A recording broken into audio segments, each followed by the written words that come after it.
नमस्कार दोस्तों, हरियाणा सीईटी का नया नोटिफिकेशन आया है जिसमें सामाजिक और आर्थिक आधार पर दिए गए सभी 5 नंबर के बारे में बताया गया है।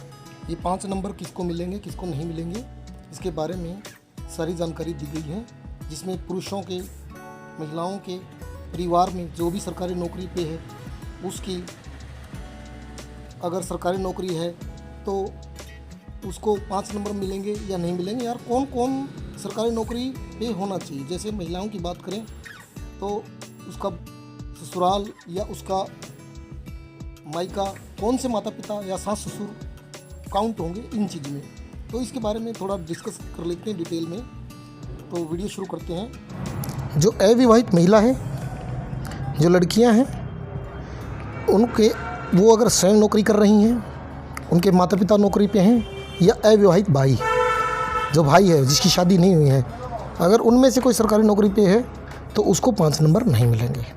अब बात करते हैं विवाहित महिला उम्मीदवार की, जो एक बहुत बड़ा इशू था कि जो विवाहित है उसके माता पिता कौन से हैं। तो पहले इसको बता दें, हरियाणा HSSC ने जो सास ससुर है उसी को इसका माता पिता माना है। अगर वो स्वयं नौकरी पे है, उसका पति नौकरी पे है, या सास ससुर नौकरी पे है, अविवाहित देवर, जेठ या पुत्र, तो ये सारे के सारे जो हैं, इनमें से अगर कोई सरकारी नौकरी पे है तो उसको 5 नंबर नहीं दिए जाएंगे। इसके बाद करते हैं तलाकशुदा की। तलाकशुदा स्वयं, तलाकशुदा जितनी भी महिलाएं होती हैं वो ज़्यादातर या तो अपने मम्मी पापा के पास रहती हैं या उससे अलग रहती हैं। अगर वो मम्मी पापा के साथ रहती हैं या उससे भी अलग रहती हैं तो उसके माता पिता, जो तलाकशुदा है उसके माता पिता ही उसके माता पिता हैं, इसमें कोई सास ससुर का रोल नहीं है। तो ये बात क्लियर हो गई कि तो अगर वो हरियाणा सीईटी का फॉर्म भरती है तो उसको 5 नंबर दिए जाएंगे अगर वो सरकारी नौकरी पे इनमें से कोई बंदा नहीं है। जैसे अगर उसका वो स्वयं सरकारी नौकरी पे है तो 5 नंबर नहीं दिए जाएंगे। उसके पिता, उसकी माता, अविवाहित भाई या पुत्र, इनमें से अगर कोई सरकारी नौकरी पे है तो उसको 5 नंबर नहीं दिए जाएंगे। बात करते हैं विधवा उम्मीदवार, जो अपने माता पिता के साथ रहती है।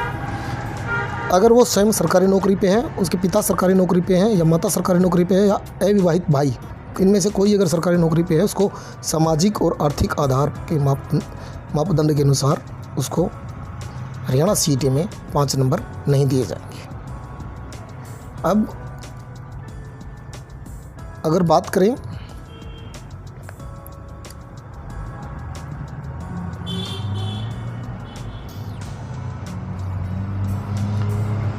अब बात करते हैं इसमें विधवा महिला जो अपने ससुराल में रह रही है।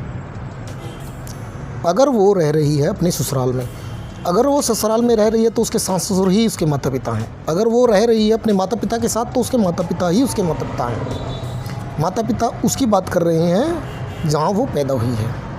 अगर वो अपने घर रहती है तो घर के माता पिता ही उसके माता पिता हैं। अगर वो सास ससुर या ससुराल में रहती है तो सास ससुर वाले ही उसके माता पिता हैं। तो इसको भी देख लेते हैं। विधवा उम्मीदवार जो अपने ससुराल में रह रही है, उसका अगर वो स्वयं नौकरी पे है, सास ससुर नौकरी पे हैं, अविवाहित देवर, जेठ या पुत्र नौकरी पे है, तो उसको 5 नंबर हरियाणा सीईटी में नहीं दिए जाएंगे।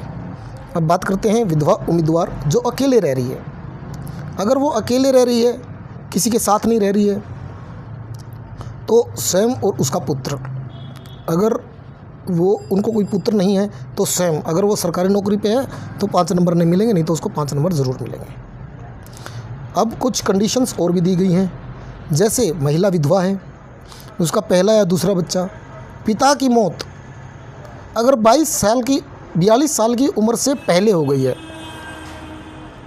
और बच्चे की उम्र जो है वो 15 साल से नीचे है,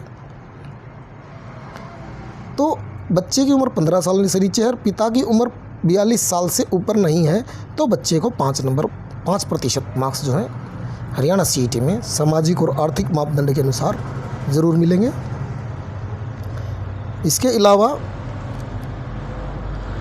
अगर बात करें विमुक्त जाति, टपरीवास से संबंध रखता है, तो उसको 5 नंबर अलग से मिलेंगे, लेकिन इसके लिए कंडीशन ये है कि वो हरियाणा वासी हो। अब बात करते हैं, अगर आवेदक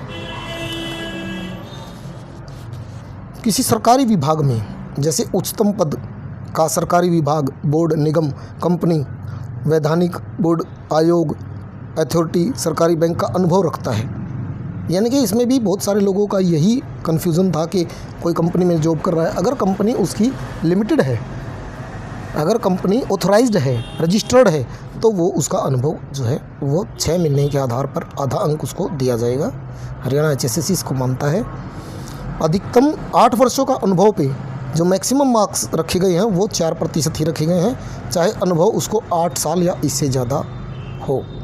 अगर 8 साल या 8 साल से ज़्यादा है तो 4% ही मार्क्स नंबर मिलेंगे, यानी 4 नंबर ही मिलेंगे, यानी हर एक साल का आधा नंबर। अनुभव के आधार पर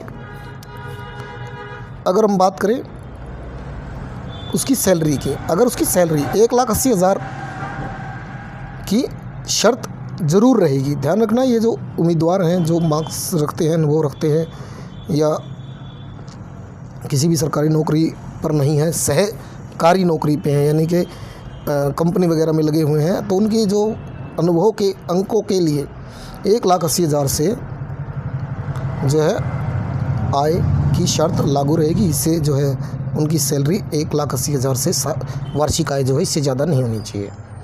तो अन्य मापदंड भी रखे गए हैं। अगर कोई उम्मीदवार सामाजिक और आर्थिक मापदंड के सभी मानदंडों के नंबरों का पात्र हो, अगर वो क्या है कि कोई उम्मीदवार है जो सभी में एलिजिबल है, सभी मापदंड के अनुसार सही है, उसको सभी नंबर मिल रहे हैं, जैसे उसके माता पिता भी नहीं हैं, कंपनी के भी नंबर हैं, और उसके अलावा ये फर्स्ट कंडीशन यानी कि वो अकेला है या स्वयं सरकारी नौकरी पे नहीं है, तो इसके बारे में भी बात कर रखी है कि सबसे ज़्यादा नंबर कितने से कितने मिलेंगे।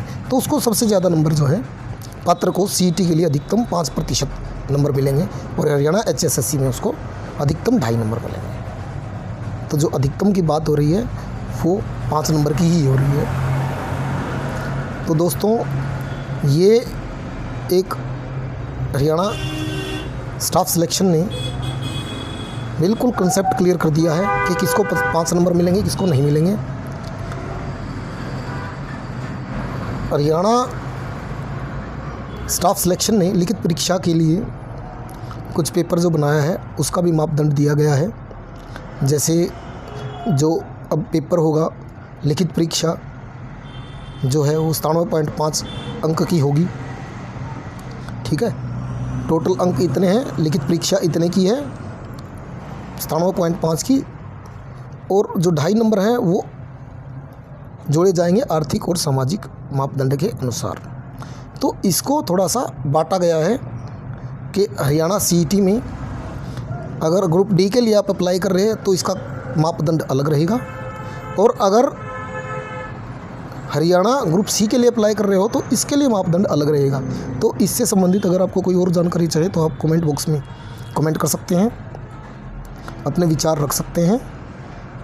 आज का वीडियो यहीं समाप्त करते हैं। धन्यवाद, thank you, share and subscribe our channel. Thank you very much.